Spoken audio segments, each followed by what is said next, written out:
Our boy, Jo Koy, just hosted the Golden Globes. A lot of reactivity online. Joe not very proud of his performance. Did you see him on Good Morning America? No. And they were asking him about it? I read some of his comments. I don't know. I didn't see that. Not very happy about it. Thoughts on the whole thing?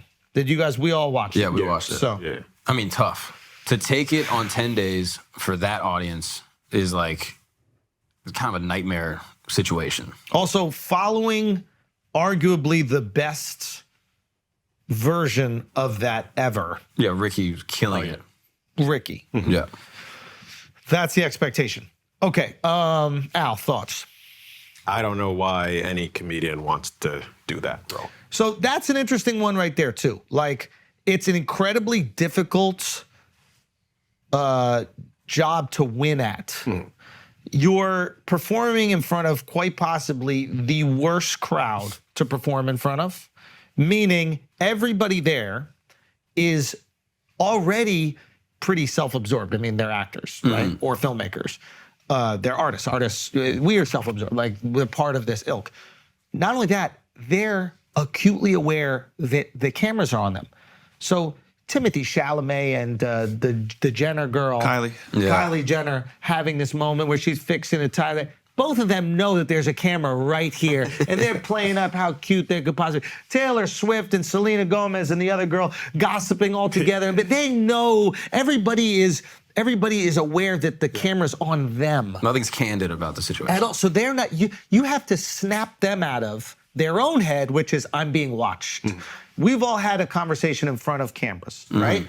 Have you ever had one where, like, it's like, for example, an interview right after a fight or something like that, where the camera is a guy holding it right here, and then the interviewer is trying to have like a normal conversation with you? Or like vloggers will do this. Yeah, there's a giant light on the shit. I remember the first time, I think it was Mike Malak came over. Mike and Logan came over for, it was like a Super Bowl. This is when we were back in Miami. And he started having a normal conversation while his buddy was like filming. And I was like, what's going on right now? And then I was like, oh yeah, this is what vlogging is essentially. When we're doing it on the road, it feels less uncomfortable because we're talking to the camera guy. Yeah. It's intentional. Shifty, hey. Paula, hey.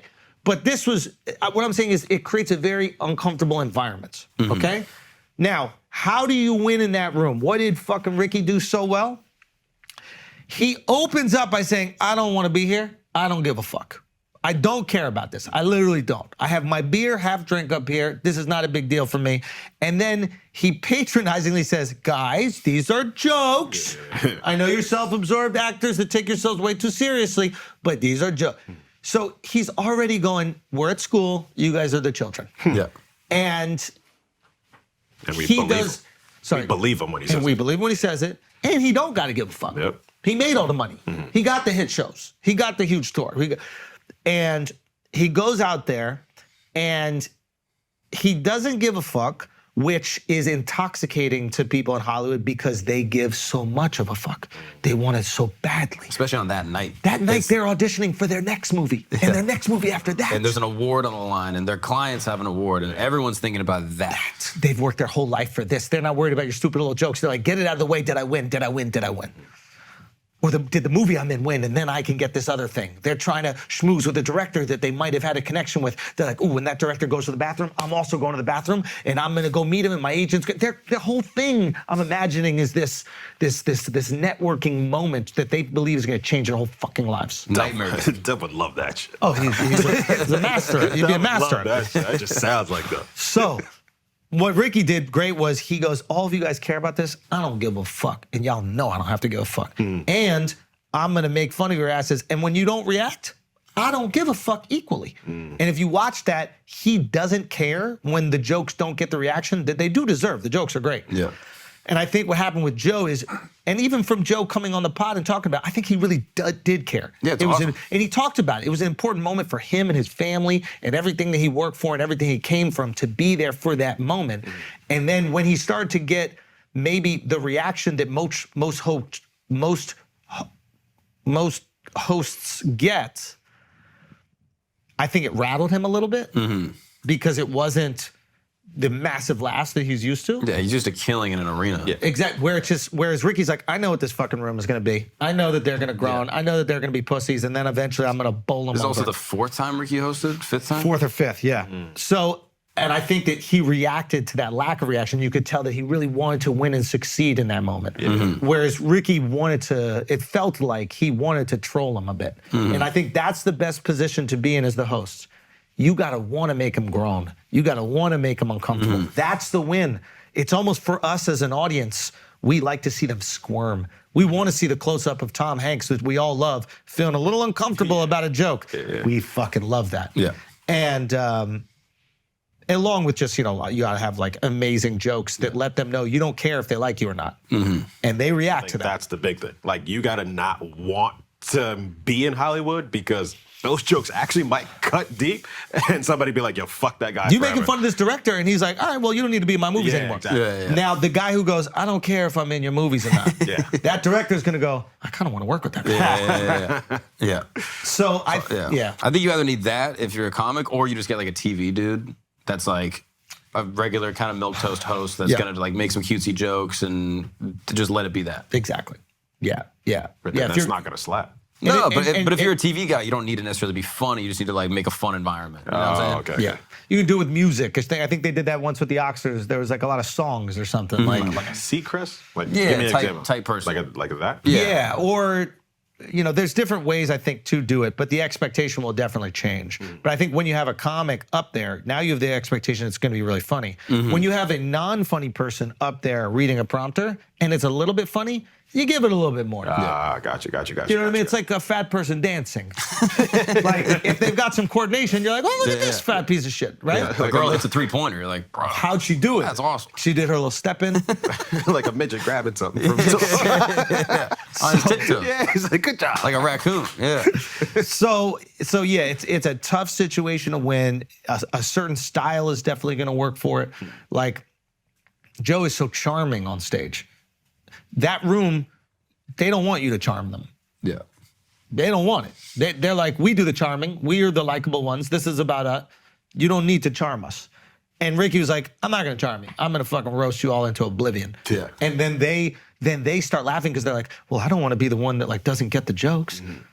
They're all still in their head about how they're being perceived. And then once the jokes are about them, they're going, well, if I don't laugh, I look like the person that doesn't have a good sense of humor and isn't willing to laugh at myself. I better start laughing. Yeah. So But if you do laugh and you're the only person that's laughing, then it's like, wait, am I condoning something that I'm going to look crazy for? Hollywood is a race to be second. That's what they say about everything, with movies, with TV shows, but also with reacting to the comic that's on there. So I think Joe's beating himself up about it. Was it Joe's best performance? No. But maybe now he knows how to win that environment, or maybe he's like, that's not how I want to win it. Maybe that's not the thing that I want to do with my skill set. And it's probably even harder for him seeing the reception online because, like, most of his stuff he's playing to his fans. His comedy is great. So it's like, I don't think he's probably ever had to have public to deal with the masses like that. Yeah. I mean, he's used to performing for 10,000, 15,000 people every single night and destroying. Exactly. Yeah. So that shit has to be rough. And you're in front of people you fucking admire. Like, it's also hard. I can imagine literally him talking about his mom loving Meryl Streep. You don't think that that's playing in his head? Like, there's part of it's like, holy shit, my mother looks up to this woman so much. I've created a deity out of her. Yeah. And now I'm in this kind of awkward situation. Yeah. And then also, like, the mix. Like, this is something Cassetta pointed out. Like, the mix from the room and how we actually hear it. The structure of the room is actually important to that point. Yeah, that also. Everyone in that lower basin, it's not A-list. It's the A+ list, and they get one guest to be with them. In the back second layer of it's at the Beverly Hilton. It's a mix of like younger agents, people on the team, studio executives, HFPA, and their guests. There's like it just gets busier back there, so you can hear the laughs more in the back, but everyone in the front knows that they're a potential victim. But also, like those first few jokes got to slap. Those first few jokes got to set a tone. They got to bite, and they got to let you know. Like, I think Ricky's first joke was something about Felicity Huffman, yeah. My license plate said something. Felicity Huffman actually made it. Felicity Huffman is an actress that's in jail because of that college admissions scandal. Yeah. So Justice. low key justice, but he's setting a tone. Like, first of all, I'm going at y'all. She's not here, so we can laugh a little bit, but it's gonna be for you too. Yeah. So get ready. And yeah, you just gotta go immediately. Calling them all pedophiles like right up top. Right up top. He's like, Called that. Jim Gaffigan did that. Yeah, I thought Gaffigan's was great. Great. Okay. Yeah. So it's like, you gotta go right. And honestly, maybe treat it like prison. Like, go at the top dog. Who's top dog? Is it Tom Hanks? At your head. I'm like, hey, if Tom Hanks is laughing, we all fucking doing it. Or if he's there and upset, I'm not, it's gonna come to you as well. Yeah. You know, if it's, what's the guy that made Oppenheimer? Chris Nolan. Christopher Nolan. Love Christopher Nolan. But that movie was an atrocity. Well, I'm just saying, it's like the fact that like, it has all the things that should make it good. It has Christopher Nolan, my favorite director ever. It has Cillian Murphy, one of the best actors alive. It has Robert Downey Jr., one of the other best actors alive. Like, everything should be good here. But you watch it and you would rather be in Japan during the explosion of those nukes than watching this movie. You really hated it that much? That seems so crazy. I was envious of the people in Nagasaki. All right, I was envious of okay, them. I don't know if that's true. I'm being honest. I was watching that movie. I was like, oh, if I could only be in Nagasaki or Hiroshima right now. can you imagine Andrew delivering that joke right there on stage in front of Chris Nolan? I would love it. Now here's the thing. It would have to be It'd have to be like a real good joke. I'm trying to think, like, what do you say to Nolan? God, I don't know.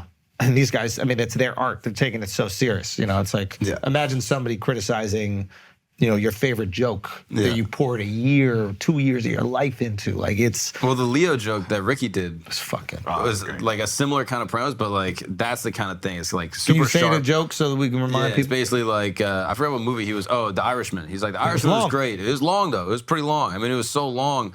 By the time I finished it, Leonardo DiCaprio's day was too old for him.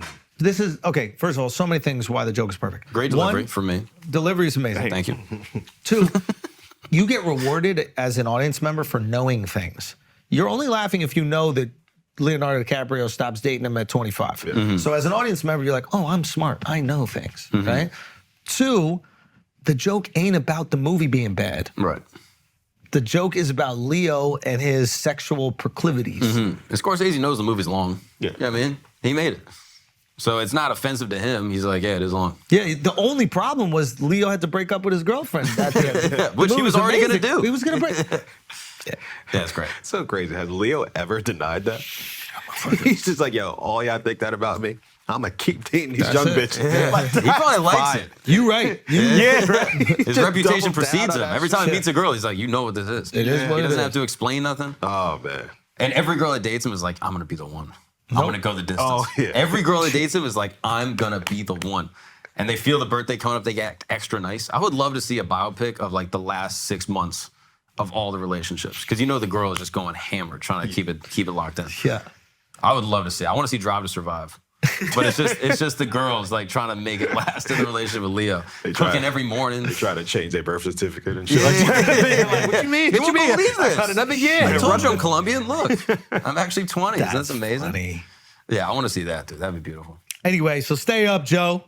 You're gonna be all right, man. The one thing I didn't like that he did was try to use the writers as a scapegoat when the joke didn't work. Oh yeah. Like, don't point that out, because it's like, I'm sure the writers worked hard on those shits too, and now you're gonna be Right. like, oh, my shit's funny, but everybody else sucks. Yeah. And I think that was like, but I don't know how that. That's the thing. You never Feeling felt the sweat from from feeling like you're bombing. Yeah. So Like, that's and I think it might have been like I mean, I've been in. I've been here before. Give it 20 minutes, Alex would be like, who wrote this, bro? Who fucking put this outfit together? Everything sucks. But yeah, I think it's like that's like, okay, how can I call out what's happening in the room? Like, how can I have this honest moment? But there's probably a little defensiveness, going on as well.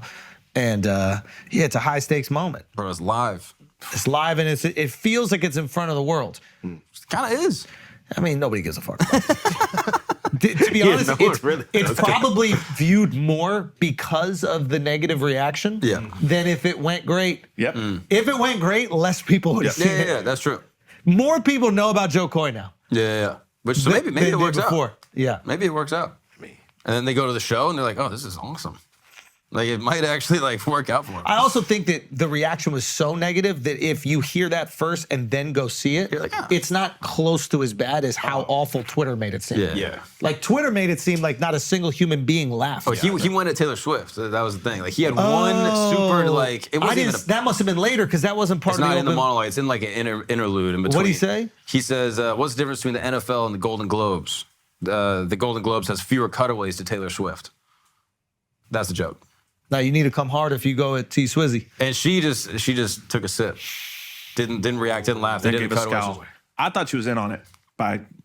You're really gonna do that on No, camera? you see, you Take that need sip? the joke needs to be so biting that they have to make a decision in the moment. Am I somebody that has no sense of humor about myself, or am I someone that can laugh about myself? So, and most times Hollywood people will go, I want people to think that I have a sense of humor about myself. So they might even fake the laugh. But if it's not biting, then they could just look at you and be like, yo, you joke bombed. And everyone in the room is looking to that person To for see. confirmation. Yeah. Is it okay to laugh at this one? Because I still want to be in your good graces. What do we do about what is the Taylor Swift joke? So he does that, and it's not super like he doesn't come super hard. And then as a result, all the Swifties on the internet are like, this guy, who is this guy, blah, blah. So I think that was where part of the disordinate reaction came from. I mean, yeah, the Swift joke that's like the likable, fun one is playing into the we don't know who Travis Kelce is meme that kind of started, like the TikTok challenge. Like Taylor Swift's boyfriend, yada, yada. Taylor Swift's boyfriend.